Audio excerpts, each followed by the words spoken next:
सर्वांचं normal action मध्ये स्वागत आहे. महत्वाचं म्हणजे आजचा जो विषय आहे म्हणजे तुमच्या रोजच्या जीवनामध्ये उद्या काय घडेल, आज काय घडेल याचा जर विचार करायचा असेल तर आपण ग्रहांचं भ्रमण हे जास्त महत्वाचं आहे. आता हे ग्रहांचं भ्रमण जनरली स्थानांमधून होणारे ग्रहांचं भ्रमण आणि रोजचं जीवन म्हटलं तर मला वाटतं फास्टेस्ट मुव्हिंग प्लॅनेट हा कोण आहे? चंद्र आहे. तो 2.25 दिवसाला राशी बदलत असतो, परंतु त्या राशींमध्ये पुन्हा मध्ये नक्षत्र आहेत. बरोबर आहे. त्यामुळे रोजचा इम्पॅक्ट हा नक्षत्रानुसार पण असेल. परंतु आपण जर चंद्राचा विचार केला तर चंद्र इन जनरल रोजच राशी बदलतो, अशा तऱ्हेने परिस्थिती असते. पण चंद्राचा स्थानानुसार विचार हा आपण नेहमीच करत असतो. पण कधी ग्रहांचा ग्रहांवरून होणारं गोचर याचा कधी विचार तुम्ही केलाय का? तर खऱ्या अर्थाने हा टॉपिक आहे ग्रहांचं ग्रहांवरून होणारं भ्रमण. पण रोजचा जर विचार केला तर चंद्र रोज कुठल्या ना कुठल्या राशीमध्ये असतो आणि तुमच्या पत्रिकेत किंवा प्रत्येकाच्या पत्रिकेत त्या राशीमध्ये कुठला तरी ग्रह असतो आणि त्या ग्रहाचा इम्पॅक्ट हा त्या दिवसापुरता राहतो. तर त्याविषयी आपण आज बोलूया. थोडक्यात जर तुम्ही नॉर्मल बघितलं तर युती योग आपल्याला माहिती आहे. पत्रिकेमध्ये समजा एखाद्याची रवी बुध युती आहे.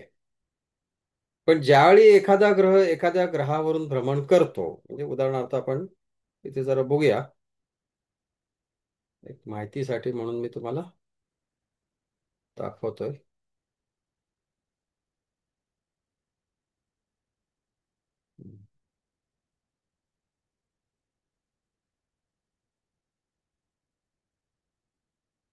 तर समजा हा हॉरोस्कोप आहे.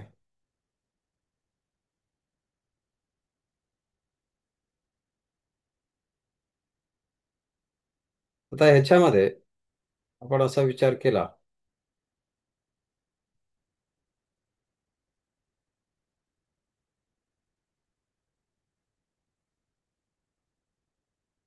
एखाद्याची पत्रिका आहे, ज्याचा आपण विचार जर केला, समजा कर्क लग्न आहे.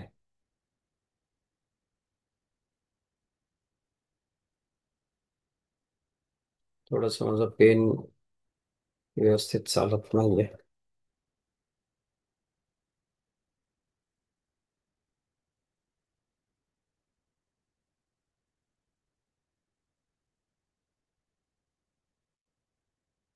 समजा अशा तऱ्हेने विचार केला आणि असा विचार करूया की एखाद्याच्या पत्रिकेमध्ये गुरु इथे आहे आणि समजा रवी बुध इथे आहे. कोण सांगू शकेल हा किती वाजताचा जन्म आहे, कुठल्या महिन्यातला जन्म असू शकेल? मुला रात्री 12 वाजता, 12 ते 2च्या दरम्यान. बरोबर आहे. आणि आणि काय सांगता येईल? मी हे अंदाजे मांडतोय. मेष राशी मनातलं सर. कुठलं असेल? मे एप्रिलच्या नंतरचा जन्म. कारण मकर राशीला सूर्य रवी, या जानेवारीमध्ये. तुळा राशीचा रवी ऑक्टोबर महिन्यात असतो. हो हम्म? सर. ऑक्टोबर. समजा अशी परिस्थिती आहे, मंगळ इथे आहे समजा, चंद्र मंगळ बुध गुरु, समजा शुक्र लिहिला आणि असं समजूया की शनी इथे आहे. तर आजचा चंद्र कुठल्या राशीला आहे? तुम्हाला काही सर अंदाज? मकर राशीला जन्म येईल ना. मकर राशी येईल ना. मग काय चुकीचं आहे याच्यात? मी तर हे, नाही नाही, नुसतं म्हणते मी. अहो पण तुळेचा रवी आहे म्हणजे ऑक्टोबर महिन्यातला रात्री 12 ते 2 मधला जन्म आहे हे सांगतोय मी. ओके. आता आजचा चंद्र कुठल्या राशीत आहे ते मी विचारतो. ही धनु तर राशीला. normal पत्रिका झाली. वृश्चिक मध्ये असतं. वृश्चिक. वृश्चिकेला आहे. वृश्चिकेला आहे. तर याचा अर्थ जर रुलिंगचा चंद्र आपण बघितला, कुठे गेले कलर्स? कलर्स दिसत नाही. सर धनु राशीला चंद्र आहे सर, अष्टमात. नाही नाही नाही, आज विशाखा नक्षत्रात चंद्र आहे. ओके. तर त्याच्यामुळे विचारेल तेव्हाच बोला, जास्त बोलू नका प्लीज. मग काय होतं, डायव्हर्जन होतं मुद्द्यांचं. तर आज समजा इथे चंद्र आहे हा इथे चंद्र आहे. याचा अर्थ आज चंद्र ह्या व्यक्तीच्या लग्नापासून पंचमातून चाललाय आणि तो मंगळावरून चाललाय. म्हणजे आजच्या दिवसाला ह्या व्यक्ती जो कोण कुंडलीवाला आहे, ज्याची कुंडली ही आहे, त्याला चंद्र काय इम्पॅक्ट करेल? कारण पंचम स्थान आणि मंगळ या अनुषंगाने आपण त्याचा विचार करणार. ठीक आहे. तर आता आपण थोडक्यात काय, तर चंद्राचं भ्रमण जे आहे, ते चंद्राचे भ्रमणाचे छोटे परिणाम राहतात, लॉंग टर्म नाही राहणार. कारण तो दररोज बदलत जातो. आणि चंद्र तुम्हाला माहिती आहे तुमच्या मूळ सुखाचा कारक आहे. माणसाला काय वाटतं इन जनरल, की रोज मला काहीतरी, मी जे बोलेन किंवा माझ्या मनाप्रमाणे घडावं ही प्रत्येकाची इच्छा असते. आणि म्हणून चंद्राचं भ्रमण हे रोजच्या जीवनासाठी फायदेशीर ठरतं. परंतु जसं ठरवलं तसं घडेलच असं नाहीये. मग आता आपण पुढे जाऊन विचार केला की बाबा, पहिला ग्रह आपण ग्रहांचा राजा ज्याला म्हणू, सूर्य. सूर्यावरून जर चंद्राचं भ्रमण होत असेल तर त्याचे परिणाम काय येते, त्याविषयी बोलूया आपण. मग सूर्यावरून चंद्राचं भ्रमण हे डिपेंड्स ऑन सिच्युएशन. बघा, राशी कुठल्याही असतील, पण सिच्युएशन अशी की समजा आज अमावस्या आहे, याचा अर्थ चंद्र रवी युती ही निसर्गतः आत्ता आहे. किंवा जातकाच्या मूळ पत्रिकेमध्ये अमावस्येचा जन्म असेल, मग तो चंद्र चंद्रावरनं पण जाईल आणि रवीवरनं पण जाईल. याचा इम्पॅक्ट वेगळा येईल. त्यामुळे रवीवरून होणारं चंद्राचं भ्रमण हे काही वेळा, जर रवी अशुभ स्थितीत असेल, रवी सोबत शनी युती आहे आणि अशा वेळी त्याच्यावरून चंद्राचं भ्रमण असेल, तर बऱ्याच वेळा त्या माणसाला ते वैफल्य देईल. वैफल्य समजता तुम्ही, की त्याला असं थोडंसं अनऑर्गनाइज्ड वाटेल, थोडंसं डिप्रेस्ड वाटेल. कारण नुसता रवी नाही, त्यासोबत शनी पण आहे. अमावस्येच्या योगामध्ये रविचंद्र ऑलरेडी एकत्र आहेत एखाद्या व्यक्तीच्या पत्रिकेत आणि त्याच्यावरून पुन्हा चंद्र चाललाय, तर त्या चंद्राला इम्पॅक्ट कसा येणार? तर अमावस्येचाच इम्पॅक्ट येणार, ज्याच्यामध्ये मानसिक उदासीनता ही जास्त राहील. पण काही वेळा समजा चंद्र शुक्रासोबत आहे आणि त्याच वेळी तिथून चंद्र चाललाय, तर मात्र त्याला उत्तेजना येईल. त्यामुळे मूळ पत्रिकेमध्ये काय आहे, त्याचा जर चंद्रच ऑलरेडी बिघडलेला आहे मूळ पत्रिकेत आणि त्याच्यावरूनच जर चंद्र जात असेल, किंवा रवी ऑलरेडी बिघडलेला आहे, बऱ्याच पत्रिकांमध्ये रविवरती शनीची दृष्टी आहे. बघा, आता समजा 10वी दृष्टी शनीची आहे कोणावरती? रविवरती. आणि रवी अमावस्या योगामध्ये आहे, रविचंद्र शनीची दृष्टी आहे. केवढं बिघडलं हे सगळं. आणि त्यात आणखीन चंद्र जर त्या राशीतून किंवा त्या चंद्र शनी रवीवरून जर जात असेल, तर त्याला नैराश्यच जास्त येईल आनंद मिळण्यापेक्षा. त्यामुळे मूळ पत्रिकेतला चंद्र हा फार महत्त्वपूर्ण आहे. आता पण जनरली चंद्र आणि रवी या दृष्टीने जर विचार केला, जे डोळ्याने दिसणारे ग्रह आहेत, त्याचा इम्पॅक्ट हा जास्त भावनिक राहील. त्या दिवशी त्याला भावनिक निर्णय घेण्याची इच्छा जास्त होईल. वाटेल त्याला, बरं चंद्रावरून रवीवरून चंद्र चालला, आज बाबांना भेटायला जाऊया, आज बाबांना फोन लावूया, किंवा आज आपण बॉसला तडकाफडकी बोललो होतो, जरा आपण माफी मागून बघूया. लक्षात येते हा भावनिकपणा हा त्या दिवशी. आणि आपण बघा, सकाळी उठल्यावरच आपल्या डोक्यात विचारचक्र सुरू होतं की आपण आज काय केलं पाहिजे किंवा आपले प्लॅनिंग्स काय आहेत साधारणपणे. तर त्या अनुषंगाने घटना घडतात. मात्र जर तुम्ही, चंद्र हा ग्रह सौम्यता देणार आहे, चंद्र हा ग्रह जुळवून घेणार आहे. पण तुम्ही जर त्या दिवशी जर चंद्र तुमच्या रविवरनं चाललाय आणि तुम्ही जर, आज मी ह्याला दम देणार आणि आज मी अधिकार गाजवणार, अशा तऱ्हेने तुमची वृत्ती असेल, तर मात्र मग वाद होतील.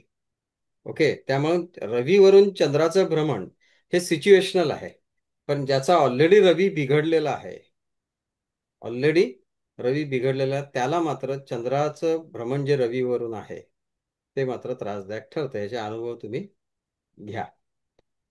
दुसरा त्याच्यानंतरचा ग्रह म्हणजे, निश्चितच चंद्रावरून चंद्राचं होणारं भ्रमण हे तुमच्या मनाप्रमाणे आहे, पण प्रॅक्टिकली तुमचा चंद्रही चांगला असायला पाहिजे ना. दोन गोष्टी आहेत. समजा एखाद्याचा वृषभेचा रवी आहे, नाही, चंद्र आहे, आणि तो कृतिका नक्षत्रात आहे. आता चंद्र तर चांगला आहे, परंतु कृतिका नक्षत्र आले की क्रूरता आली. आणि त्याच वेळेस त्याच दिवशी चंद्र कृतिका नक्षत्रातनं चाललाय, रवीच्या नक्षत्रातनं, आणि तो अष्टमातला चंद्र आहे. त्या दिवशी मात्र त्याला स्वतःलाच काहीतरी करायची इच्छा होऊ शकेल. पण तोच जर चंद्र चांगल्या नक्षत्रातला आहे, आजही चांगल्या नक्षत्रात आहे आणि तो चतुर्थात आहे, त्याला असं वाटेल आज आपण मस्त घरी राहू, एन्जॉय करूया, आज आई आणि पत्नीसोबत राहूया, मुलांसोबत राहूया. सो मूळ पत्रिकेतला चंद्र हा एक महत्वाचा भाग आहे. आणि ज्या दिवशी चंद्राचं भ्रमण आहे, तो चंद्र कुठल्या नक्षत्रात आहे, जसं आज विशाखा नक्षत्रात आत्तापर्यंत आहे की नाही माझ्या लक्षात नाही, पण विशाखा नक्षत्रातला चंद्र आहे. आणि बरेचसे प्रश्न हे संततीचे होते. आता विशाखा नक्षत्र संततीच्या दृष्टीने काय याचा विचार करा. आमची कुठेही शाखा नाही, मग संततीच्या दृष्टीने जर ऑलरेडी मंगळकेतू युती असेल पंचमात, आताही मंगळकेतू युती चालू आहे, काय म्हणतो त्याला आपण, कुजकेतू योग. मग पंचमातला मंगळ संततीच्या दृष्टीने काय असेल, मंगळ केतू एस्पेशली, आणि त्यात वृश्चिक राशीमध्ये पुन्हा चंद्र कुठल्या राशीला, विशाखा नक्षत्रात, तर त्याचे परिणाम थोडे निगेटिव्ह जास्त जाणवतील. आपण कस्टमरला किंवा आपल्या जातकाला आपण असं म्हणजे अं, त्याला असं घाबरवू नाही शकत. त्यामुळे आपल्याला सावधतेने सांगावं लागेल. आता मंगळ सारखा ग्रह जो हटवादी आहे आणि उतावीळपणा आहे, त्याला स्पीड आहे, त्याला स्पीड म्हणण्यापेक्षा घाई आहे. आणि घाई ही अपयशाची आई. अति घाई संकटात नाही, आपण बोर्डवरती सगळीकडे रोडला बघतो. तर मंगळ तसाच आहे. मग त्या मंगळावरून जर चंद्र जात असेल तुमचा, पत्रिकेतल्या तुमच्या मंगळावरून चंद्र, आता तुमचा मंगळ कुठे आहे, दॅट इज व्हेरी इम्पॉर्टंट. हे उदाहरणार्थ एखाद्याचा अष्टमातला मंगळ आहे, ऑलरेडी नुकसानकारक आहे, आणि त्याच्यातून चंद्र जात असेल, तर त्या दिवशी मात्र त्याला घाई संकटातच नेणार आहे. आणि बऱ्याच वेळा घाईमुळे मानसिक घालमेल होते ना. तुम्हाला जायचंय, मला 1 तासात पोहोचायचंय, चंद्र अष्टमातून चाललाय मंगळावरना, आणि तुम्ही ओव्हर स्पीडिंग केली. तुमच्या मनाची स्थिती पहिली बघा. तुम्ही कधी असे घाईघाईत पोचायचंय कार्यक्रमाला, लग्नाला पोचायचंय, बाबा मला पोचलं पाहिजे, आणि जर ट्रॅफिक लागली, तर तुमची होणारी घालमेल ही मंगळामुळे वाढते. आणि म्हणून बऱ्याच वेळा मंगळामुळे माणूस उतावीळपणा त्या दिवशी करतो, घाई करतो. त्याच्यातून मग वाद निर्माण होतात, त्यातून राग येतो, आहे ना. पुढच्यानी नाही, गाडी बाजूला गेले की वाजवते हॉर्न जोर जोरात, 4-5 जरा हाणून त्याला जातो वरती. तर त्याच्यामुळे मंगळ जनरली एक क्षणिक स्वार्थ देतो. काय, टेम्पररी स्वार्थ, की मला आता पुढे जायचं, हा बाजूला नाही झाला तर मी याला बरोबर ऐकवतो. तर त्या दिवशी मंगळावरून होणारं चंद्राचं भ्रमण, पण हा चतुर्थात मंगळ आहे, चांगल्या स्थितीत आहे, आणि त्याच्यावरून चंद्र चाललाय, तर तुमची वास्तूची कामं नक्की होतील, घराची गाडीची कामं निश्चित होतील. त्यामुळे मूळचा ग्रह कुठल्या स्थानावर, पण घाई आहे, मंगळावरून चालणं म्हणजे घाई आहे, वाद आहे, हे निश्चित आहे. आणि म्हणून चंद्राचं भ्रमण तुमच्या पत्रिकेत आज कुठल्या स्थानातून झालं, म्हणजे मी याचा अनुभव घेऊन बोलतोय, नुसतंच नाही थेरॉटिकल बोलत. म्हणजे ह्या लेक्चरची मी तयारी करण्यापूर्वी, मी त्या दिवशी समजा पंढरपूरला चाललोय, तर मी 2-3 दिवस अगोदर विचार करतोय की माझ्या नवमातून चंद्र जातोय. नवम स्थान हे काय तुम्हाला माहिती आहे, याचा अर्थ कुठेतरी धर्मतीर्थ क्षेत्राला व्हिजिट आहे, रविवरून आणि बुधावरून आहे. Okay, at the same time त्याच्यामध्ये बुध आहे, बुधाचं बोलूच आता आपण. त्यामुळे बऱ्याच वेळा उत्पात किंवा हिंसाचार हा उद्रेक, त्याचा उद्रेक करणं चंद्रावरून. मग तुम्हाला याचा रोजच्या जीवनात वापर करता येईल की बाबा उद्या माझ्या मंगळावरून चंद्र जाणार आहे, जरा उद्या मला सावकाश राहिले पाहिजे, कोणाची वाट टाळली पाहिजे. कारण मंगळात कोणाचं भलं नाही झालंय. झालंय का, जरी तो शुभ मंगल असं आपण जरी म्हटलं असेल, तरी मंगळाने कोणाचं सावधानच म्हणावं लागतं मागं, है ना. सो सावधान राहणं हे इंडिकेट करतं ज्यावेळी तुमच्या मंगळावरून. आणि रोजचं आपण हे बघू शकत नाही का, बघू शकतो. चंद्र दोन, मग महिन्याचं मार्किंगच करून ठेवा, मंगळावरून चंद्र कुठल्या दिवशी जाणार आहे, ते 2 दिवस आपण सावध राहिलं पाहिजे. त्या दिवशी कुठं रिस्क नाही घेतली पाहिजे. ओके, कारण अपघाताचा कारक पण तो आहे, आणि आता तर मंगळकेतू इथे आहे. फाईन. आणि ऑलरेडी जर तुमच्या पत्रिकेत शनी मंगळासारखे अपघाती योग असतील, आणि अशा वेळी मंगळावरून जर चंद्र जात असेल, तर तुम्हाला त्याचे निगेटिव्ह परिणाम जास्त मिळतील. आता बुध, बुध कशाचा कारक आहे, जनरली बुध कम्युनिकेशनचा कारक आहे. कम्युनिकेशनसाठी आपण हातवारे करतो. जर समजा लॉंग टर्म मध्ये असेल, तर त्याचे आपण काय करतो, लेखी स्वरूपात काहीतरी ठेवतो. तो बुध हा कागदपत्र आहे, बुध हा ॲग्रीमेंट्स आहे, बुध हा ॲग्रीमेंट्स आहे. मग जस्ट इमॅजिन करा की, आणि बुध बुद्धी आहे. मग बुद्धी काय करते, विचार करते, मन काय करतं, स्वार्थ बघतं. येस, माझ्या म्हणण्याप्रमाणे राहिलं पाहिजे, चंद्र असं म्हणणार.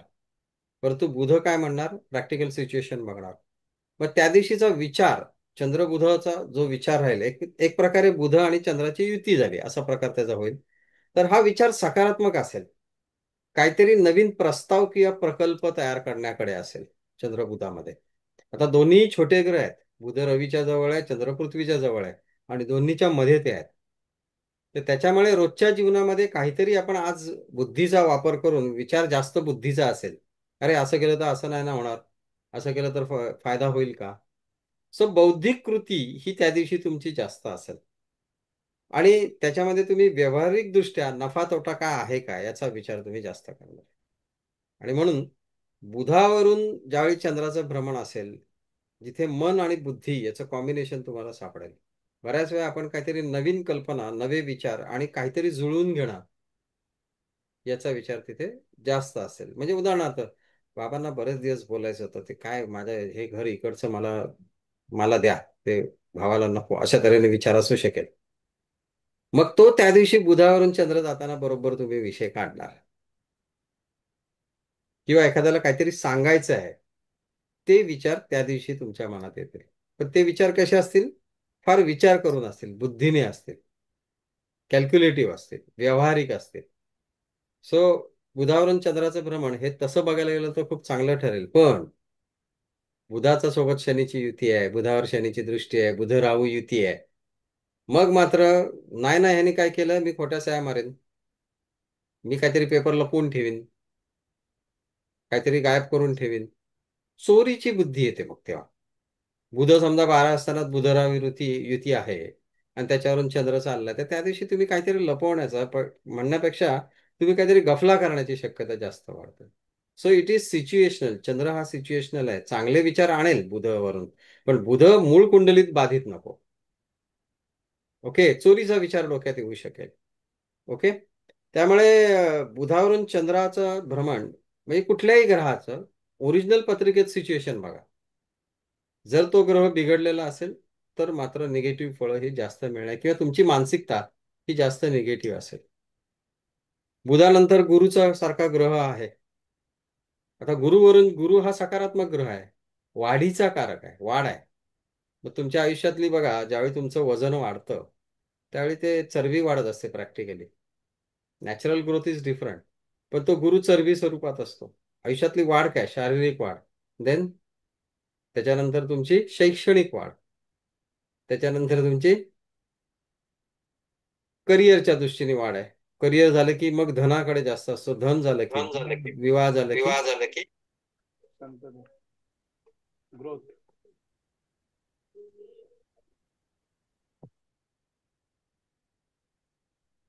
विवाह झालं की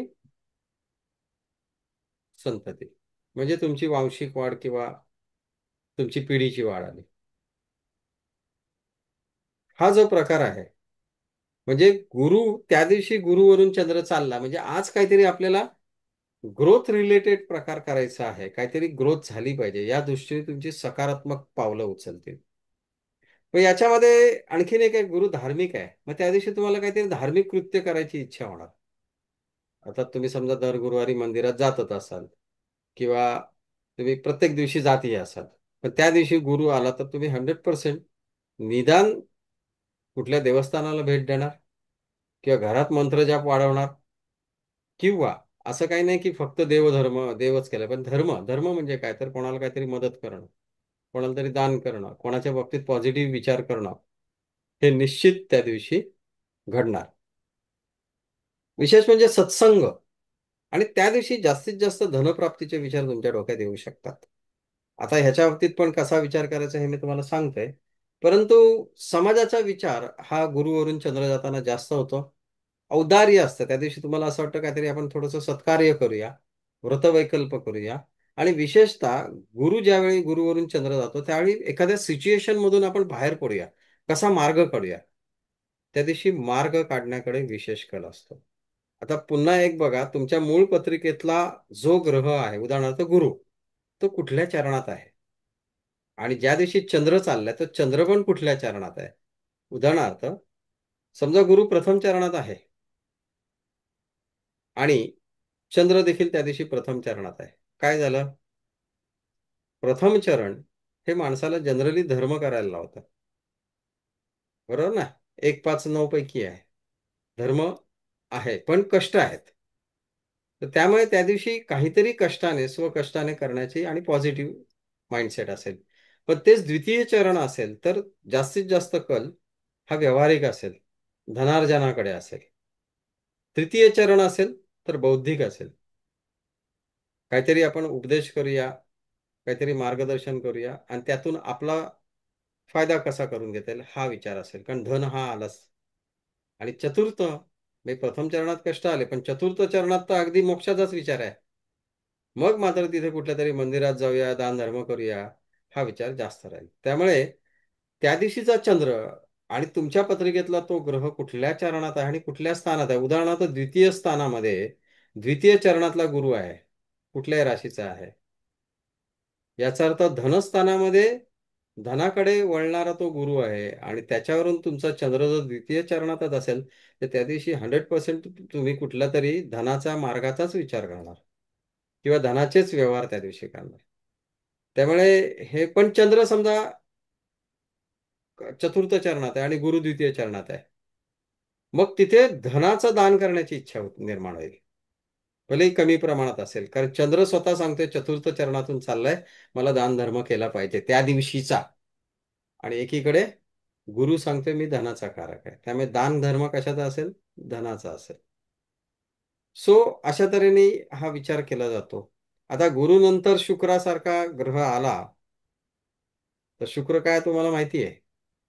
म्हणजे दोन जलतत्वाचे ग्रह एकमेकांना कोऑपरेट करतायत. म्हणजे एक चंद्र म्हणजे दूध आहे तर शुक्र म्हणजे मलाई आहे. मग मलाईवाला दूध, दुधात साखर असा योग घडतो. अशा वेळी भावनिक उत्तेजना ही जरा जास्त होते, कारण शुक्र लक्झरी आहे, शुक्र आनंद आहे, तर चंद्र सुख आहे. आता आनंद आणि सुख मध्ये फरक पण आहे ना. सुख असून सुद्धा आनंद उपभोगता येत नाही काही वेळा. काही वेळा आहे त्यातनं पण आनंद उपभोगता येतो. त्यामुळे चंद्र ज्यावेळी शुक्रावरनं जातो त्यावेळी निश्चितपणे सुखाकडे कल हा जास्त राहतो. बऱ्याच वेळा त्या दिवशी तुम्हाला वाटतं आज मला रिलॅक्स व्हावं की आज कुठेतरी फिरायला जावं. आणखीन म्हणजे आणि ह्याचा तुम्ही नोटिंग करा. उदाहरणार्थ समजा तुमचा शुक्र सिंह राशीत आहे, मग ज्या ज्यावेळी सिंह राशीतून चंद्र जाईल त्या दिवशी तुम्ही काय करताय याचं नोटिंग करा, तर तुमचा ह्या गोष्टीवर विश्वास वाढेल. ओके. तर सगळ्यात महत्वाचं म्हणजे छोटे आनंद. आता का छोटे म्हणतो मी? कारण शुक्र हा देखील अंतर्गत ग्रह आहे. बरोबर आहे. चंद्र देखील अंतरकक्षातला ग्रह आहे आणि त्याच्यामुळे हे जे आहेत म्हणजे शुक्र, चंद्र, मंगळ, बुध हे अंतर्ग्रह आहेत आणि यांचा छोट्या छोट्या घटनांवर परिणाम होतो आणि म्हणून रोजच्या जीवनात त्याचा विचार करतोय आपण. आणि म्हणून शुक्रावरून होतो. पण एक लक्षात पुन्हा घ्या की शुक्र कृतिका नक्षत्रात आहे, मूळ नक्षत्रात आहे. शुक्रावर शनीची दृष्टी आहे, शुक्र शनी युती आहे. चंद्र जातोय तो शुक्राचा आनंद वेगळा राहील. प्युअर शुक्र आहे, तुम्हाला समजा यंग पोरगा आहे त्याला आत्ताची यंग गाणी आवडतील, पण ज्यावेळी शुक्र शनी युती आहे त्यावेळी त्याला मात्र जुनी सॅड सॉंग्स आवडतील. प्रत्येकाची आजही बघता तुम्ही काही लोकांना सॅड सॉंग्स मध्ये आनंद मिळतो. प्रत्यक्षात ते सॅड सॉंग असतं पण त्याच्या धून मधून त्यांना आनंद मिळतो. सो मूळ पत्रिकेतले योग बघणं तेवढंच गरजेचे आहे, त्या ग्रहाचे जरी शुक्र चांगला असला तरी. आणि किंवा आता शुक्र शनी युती आहे आणि चंद्र चालला तो आणि तृतीयात आहे शुक्र शनी, काय मालवड करत काय वाटतं तुम्हाला? शुक्र शनी तृतीयात आहे आणि चंद्र तृतीयातून चाललंय, काय वाटतं अंदाजे? तर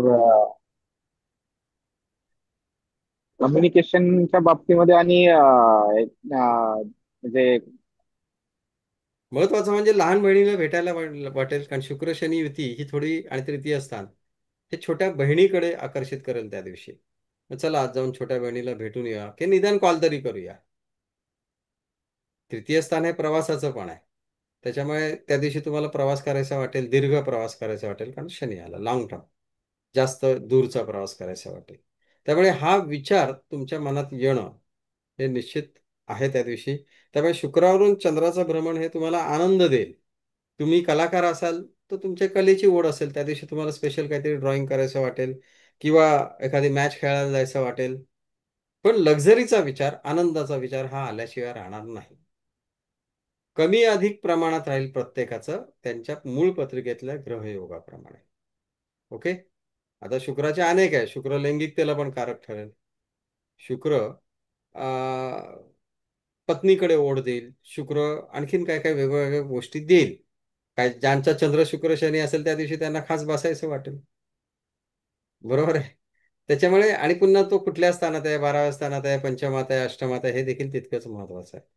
परंतु इन जनरल त्याची सुखाची जी डेफिनेशन आहे त्या जातकाची, त्याच्या ग्रहानुसार त्या दिवशी त्या माणसाला त्या दृष्टीने आनंद घ्यायची इच्छा आहे.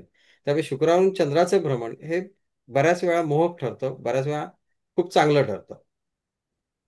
आता तुम्हाला ग्रहांचे काय म्हणता येईल, त्यांचे गुणधर्म माहिती असल्यामुळे तुम्हाला कळतं लगेच. म्हणजे आपण शनीकडे गेलो तर शनी म्हणजे तुम्हाला माहिती आहे रियालिटीचा ग्रह आहे तो. दुःख, दारिद्र्य, अपमान प्रत्येक वेळी असंच असेल असं नाहीये. पण शनी हा ग्रह नैराश्याकडे जाणारा जास्त आहे. त्यात तुमच्या पत्रिकेत तो जो हर्षित नसला, हर्षित म्हणजे काय, मित्र राशीत, स्वराशीपेक्षा माझं म्हणणं आहे मित्र राशीतला शनी हा जास्त चांगली फळं देईल. विशेषतः शुक्राच्या राशीला किंवा बुधाच्या राशीला. स्वराशीचा शनी अशुभ स्थानात असेल तर तो म्हणजे तेवढंच अशुभ देईल ना. मकरेचा शनी आहे, कुंभेचा शनी आहे, अष्टमात आहे, तर तेवढंच तो अशुभ देईल. त्या दिवशी पायाला मार देईल तो, चंद्र जर त्याच्यावरून जात असेल तर. आता ते त्याच्या पॉवरवरती डिपेंड आहे, योगांवरती डिपेंड आहे. पण जर तुमच्या पत्रिकेत, मूळ पत्रिकेत चंद्र बिघडलेलं आहे, चंद्र शनी मंगळ राहूचं कॉम्बिनेशन आहे, चंद्र राहूच्या नक्षत्रात आहे, मंगळाची आणि शनीची दृष्टी चंद्रावर आहे, निश्चितपणे त्या दिवशी तुम्हाला आत्मघातकी विचार डोक्यात येतील. काय माझ्याच बाबतीत असं का घडतंय, मी काहीतरी करून घेतो स्वतःच. करेल नाही करेल हे इतर योगांवरती ठरेल, परंतु विचार आल्याशिवाय राहणार नाही. पण एक आहे, शनीसारखा ग्रह तुम्हाला कष्टातून जसं फळ देतो तसं तो सिच्युएशनला हँडल करण्याची ताकद देतो तुम्हाला. त्यामुळे शनीवरून चंद्र जाताना माणूस अगोदरच प्लॅन करायला लागतो. आपत्कालीन व्यवस्थापन ज्याला म्हणतो. आता पावसाळा आहे, बऱ्याच ठिकाणी काहीतरी घडू शकतो, तर आपत्कालीन व्यवस्था ऑलरेडी तयार असते. तसं चंद्र शनीचा संबंध आला की माणूस आपत्कालीन परिस्थितीला तयार असतो. माझ्याकडे काहीही घडू शकतो, कारण पहिलेच निगेटिव्हिटी डोक्यात येते. येस, माझ्या बाबतीत असं घडू शकेल, मग मला तयार राहायला पाहिजे. त्यामुळे शनीवरून चंद्राचं होणारं भ्रमण हे तुमच्या, कारण शनी तसाही मॅनेजमेंटचा कारक ग्रह आहे. म्हणजे जन्माला आल्यावर तुमच्या मरणाची व्यवस्था करणारा ग्रह म्हणजे शनी. ओके. तर तसं तो शनी मॅनेजमेंटचा कारक आहे. नवव्यातल्या शनीतली माणसं बघा तुम्ही. नवम स्थानात शनी असणारी माणसं कुठल्या तरी मोठ्या MBA, PhD किंवा एम.फिल असले काहीतरी विचार त्याच्या डोक्यात असल्याशिवाय राहत नाहीत. ठीक आहे. तसंच बऱ्याच वेळा कटू सत्याचा विचार, बऱ्याच वेळा चंद्र शनीवाल्या लोकांना लोक म्हणतात काय रे तू अगोदरच निगेटिव्ह सगळं चाल. नाही, तो आपत्कालीन परिस्थितीचा विचार करतो. आणि त्यामुळे शनीवरून ज्यावेळी तुमचा चंद्र जाईल, बघा आता म्हणजे तुमच्या पत्रिकेत ऑलरेडी चंद्र शनी युती असेल तर तुम्ही त्याचाच विचार अगोदर, निगेटिव्हिटीचा विचार पहिला येणार. ते वाईट काय आहे, चांगलं आहे ना. पण बऱ्याच वेळा त्या चिंतेने त्याला आनंद उपभोगता येत नाही. पण तो चंद्र शुक्रवाला जर असेल तर तो म्हणेल ठीक आहे, काही येऊ दे, मी आनंदात राहणार तसल्या सिच्युएशन मध्ये पण. तो डिपेंड्स ऑन प्लॅनेट. आणि बऱ्याच वेळा त्याच्यामुळे यांच्या बाबतीत आनंदावर विरजण होतं. अरे बाबा, तो इन्व्हर्टर आणा, उद्या या प्रोग्राममध्ये लाईट गेली तर काय करायचं, तो इन्व्हर्टर मिळत नाही मला, सारखी चिंता त्याची. त्याच्याऐवजी तो म्हणजे त्या आनंद घेण्याच्या ऐवजी पार्टीचा तो त्या इन्व्हर्टरच्या नादात राहतो. दिस इज व्हॉट चंद्राचा शनीचा संबंध आहे, शनीवरून चंद्र जाताना. आणि बऱ्याच वेळा मी तुम्हाला सांगितलेलं आहे की चंद्र शनी म्हणजे तुम्ही वाळवंटात जन्माला आले आहेत अशा तऱ्हेची परिस्थिती आहे. तुमच्या लाईफमध्ये ओलावा नाहीये, मूळ पत्रिकेत हा.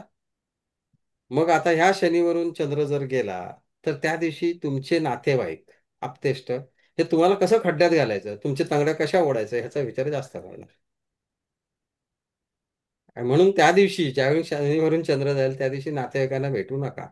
नाहीतर ते आणखीन तुमचा अपमान किंवा काहीतरी तुम्हाला लेट यू डाऊन करण्याचा प्रयत्न करेल. दुसरी गोष्ट, चंद्र म्हणजे माता आहे.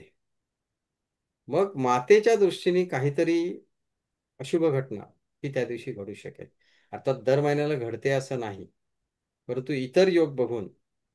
त्यामुळे शनीवरती चंद्राचे तुमचं भ्रमण असताना आईला देखील त्या दिवशी जरा न भेटणं किंवा तशा तऱ्हेने कमीत कमी अवॉइड करणं हे जास्त चांगलं राहील. कारण त्यांना आजार होता ह्याचा तुम्ही अनुभव घ्या.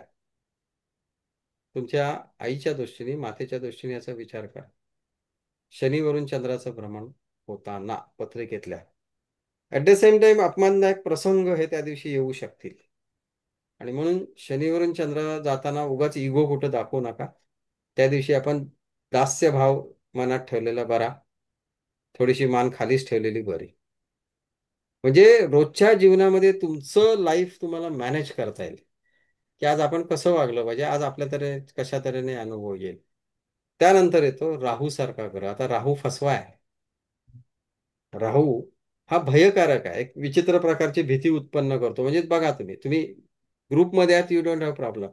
पण ऑलरेडी जर तुम्ही त्या दिवशी कुठे अंधारात गेलात, मग तिथं जरा सावली जरी हल्ली तरी तुम्हाला वेगळं वाटायला लागतं. राहू हा ग्रह एक सुप्त भीती देतो. आता पुन्हा मागाशा सारखं जसं शनी आहे तसाच हा राहू आहे. म्हणजे शनी, मंगळ, हर्षल सारखे ग्रह जर तुमच्या चंद्राला मूळ पत्रिकेत ग्रासलेले असतील आणि अशा वेळी राहूवरून चंद्र जात असेल, त्या दिवशी आपल्याला काहीतरी होणार ही भीती येते. शनीमध्ये काय होतं, आपण करूया, आपण असं करू शकतो. पण राहूमध्ये मात्र होणार. ऑलरेडी तुमच्याकडं अशी भीती उत्पन्न झालेली आहे. पण चंद्र, ज्यांच्या पत्रिकेत आत्महत्येचे योग आहेत त्यांना मात्र राहूवरून चंद्र जाताना आत्महत्येचे विचार येऊ शकतात. कितीतरी लोक आहेत, सर मी बाटली हातात घेतली होती पण ठेवली परत. इथे पुन्हा चतुर्थ चरण असेल तर माणूस जास्त प्रवृत्त होईल, पण प्रथम चरण असेल तर तो नाही करणार किंवा टाळायचा प्रयत्न करेल. चरणाला फार महत्व राहील. त्यानंतर मनोरुग्णता वाढते. बऱ्याच वेळा तुम्ही वेड्यांच्या पत्रिका बघितल्या असतील तर त्या दिवशी जास्त वेडेपणा येईल. आणि ग्रहण असेल, आपण ग्रहण म्हणजे काय, तर चंद्र आणि रवीच्या संपर्कात राहू आला, त्यांना आणखीनच भयग्रस्त होईल. त्या दिवशी त्यांना निश्चित कुठेतरी काहीतरी करायचे वाटेल, वेड्यासारखे वागतील. जर व्यसनाधीन माणूस असेल तर त्या दिवशी जरा 2 सिगारेट आणखीन मारेल. ओके. किंवा जास्त प्रमाणात तो व्यसनाधीनतेकडे जाईल. राहू हा प्रॅक्टिकली रात्रीचा कारक आहे. त्यामुळे अशा दिवशी रात्रभर जागरण करणं, विचार करणं ही घटना त्या दिवशी घडू शकते. त्यामुळे राहूवरून चंद्राचं भ्रमण असताना तुम्ही विचार करा, तुम्ही जास्त जागरण करता का? बरं, जागरण करताना तुम्ही करताय काय? चला, टीव्ही बघत असाल, मोबाईल बघत असाल, दॅट इज डिफरंट. परंतु तुम्ही कुठल्या तरी भीतीचा कुठल्या तरी विचार करत राहता. अरे असं झालं, मला चिंता चिंता ती चिंता उत्पन्न होईल आणि त्या चिंतेमध्ये तुम्ही रात्र घालवा. ओके. पण जर तो राहू चांगला आहे, कन्येचा राहू आहे, मिथुनेचा राहू आहे, राहूवर गुरुची दृष्टी आहे, किंवा राहू गुरुच्या नक्षत्रात आहे, राहू तृतीय स्थानात आहे, चांगल्या राशीत, चांगल्या दृष्टीमध्ये, अशा वेळेस मात्र तुम्हाला नवीन कल्पना सुचतील, अरे आपण हे करूया, आणि त्याच्यामध्ये तुमची रात्र जाऊ शकेल. ओके. मग that could be a positive thing. त्यामुळे राहू प्रत्येक ग्रहाला पॉझिटिव्ह निगेटिव्ह बाजू आहेत. सिच्युएशनल सगळं आहे. आणि म्हणून मी म्हणेन राहूवरून चंद्राचं भ्रमण एक प्रकारे काही वेळा भास उत्पन्न करतं. ऑलरेडी मूळ पत्रिकेत चंद्र राहू आहे. आहेत माझ्या अशा केसेस ज्याच्यामध्ये त्यांना वाटतं कोणतरी मला टच करतंय, कुठंतरी भूत वगैरे आहे. मग आणखीन त्या दिवशी भय उत्पन्न होतं, भ्रामक कल्पना निर्माण होतात. आणि राहू महत्वाचा फसवणुकीचा कारक आहे. मग तुम्हाला माहिती आहे, माझा धनुराशीचा राहू आहे आणि त्याच्यावरून आज चंद्र चाललाय, तो लाभस्थानात नाही, मित्रस्थानात आहे. तर मित्रांना त्या दिवशी किंवा कोणालाही, कोणाच्याही झपाट्यात त्या दिवशी येऊ नका, कोणालाही पैसे देऊ नका, कोणालाही मदत करण्याच्या भानगडीत पडू नका, कारण तुमची तिथे फसवणूक होणार आहे त्या दिवशी. ओके. त्यामुळे चंद्राचं भ्रमण किती इंटरेस्टिंग आहे बघा रोजच्या जीवनामध्ये. स्थानानुसार आहेच, पण स्थानानुसार तुम्ही घटनेचा साधारण अंदाज बांधू शकता. 2 प्रकार येतात ना, की एक म्हणजे कुठल्या तऱ्हेची घटना आणि कोणाकडून कुठे कशी हे स्थान सुचवेल. आता याच्यानंतर पुढे गेलात तुम्ही केतूमध्ये. आता केतू तर म्हणजे कट, सगळ्या एंडचा कारक आहे एकीकडे. म्हणजे त्यात शनी केतू असेल तर आणखीनच भयानक आहे. मग बऱ्याच वेळा अशा वेळेस तुम्ही उदासीन होता, वैफल्यग्रस्त होता, सरेंडर असतं त्या दिवशी तुम्ही. केतूवरून जर चंद्र चाललाय तर सरेंडर, काय होणार नाही माझं, आणि शांत बसणार. वैराग्य वृत्ती, मग अशी माणसं कोणाला भेटायलाही मागत नाही त्या दिवशी. कडी लावून बसतात काही जण. काही जण कुठेतरी जाऊन जंगलात डोंगरावरती जाऊन बसतात. आणि जर केतू सारखा ग्रह कोणासोबत आहे याच्यावरती डिपेंड आहे. शुक्र केतू आहे तर एक भयगंड न्यूनगंड निर्माण होतं. आणि म्हणून केतूवरून चंद्र जाताना त्या दिवशी तुमच्याकडे ऑलरेडी कुठला तरी गंड असतो. अरे आज मला ह्याला भेटलो ना तर हा मला असं करेल, की आज मी हे केलं ना तर ह्याचे निगेटिव्ह परिणाम येतील, निगेटिव्ह थॉट जास्त येतील. क्रौर्य एक प्रकारचं येतात, क्रूरता जास्त येऊ शकेल. पण त्याला सोल्युशन एकच आहे, अध्यात्म. त्या दिवशी तुम्ही, मग तुम्हाला एकांतातच बसायचं आहे ना, मंदिरात आश्रमात जाऊन बसा कुठेतरी. पण तेच जर तुम्ही उंच टोकावर जाऊन बसलं तर तिथून उडीच मारायची वाटेल की. सिच्युएशन हँडल करता आली पाहिजे. त्यामुळे केतूवरून चंद्र जाताना ह्याचे अनुभव घ्या. आणि म्हणून स्थान परत्वे, ग्रहांवरून होणारं चंद्राचं भ्रमण रोजच्या लाईफमध्ये आपल्यावर काय परिणाम होणार, आपल्याला काय करायचं वाटेल, त्या दिवशी कुठल्या गोष्टीला आपल्याला उत्तेजना मिळेल. पण हे सगळं बघताना मूळ पत्रिकेतले आणि रोजच्या चंद्राचे चरण बघा, स्थान बघा, आणि निश्चितपणे त्या ग्रहासोबत असलेले हरामकेश म्हणजे काय, हर्षल, राहू, मंगळ, केतू आणि शनी याचे संपर्क बघा. कारण ते दृष्टीने संपर्क येतील, युतीने येतील. तसे जर असतील तर निगेटिव्हिटी ही जास्त येईल. अदरवाईज शुक्र, गुरु किंवा रवी, बुध यांच्यासारखे ग्रह जर चांगल्या स्थितीत असतील तर तुम्हाला 100% त्या दिवशी खूप पॉझिटिव्हिटी येईल. आणि म्हणून माझं म्हणणं असतं नेहमी, की ह्या शनी राहूच्या चपाट्यामध्ये किंवा मंगळाच्या चपाट्यामध्ये दृष्टीने ग्रह येऊ नये किंवा युतीने ग्रह येऊ नये, तेवढं लाईफ तुमचं आनंददायी. सो रोज ह्याचा विचार करा. तुमचं स्वतःचं आठवड्याचं प्लॅनिंग तुम्ही करू शकता. एखादं नवीन वाहन खरेदी करायचं आहे, तुम्ही बघा त्या दिवशी काय आहे. आता वाहन वारंवार नाही करत आपण, परंतु रोजच्या जीवनामध्ये एखादी घटना, त्या दिवशी पॉझिटिव्ह शॉपिंगला जायचं आहे, तर चंद्र कशावरून चाललं याचा विचार करा. आणि तुम्हाला आयडिया येईल की येस, शुक्रावरून चंद्र जातोय, मी शॉपिंगला सारखं जातो त्या दिवशी, मला आनंद त्यात मिळतोय, किंवा त्या दिवशी मी मूव्ही बघतोय. तर अकॉर्डिंगली तुम्ही प्लॅन केलं तर निश्चित फायदा होईल. ठीक आहे. त्यामुळे सगळ्यांना आय होप हा विषय समजला असेल. रोजच्या जीवनामध्ये ग्रहांवरून ग्रहांचं होणारं भ्रमण तुम्हाला काय थॉट्स आणू शकतं आणि तुमचा दिवस कसा जाऊ शकतो. श्री स्वामी समर्थ. थँक्यू. तर कोणाला काही विचार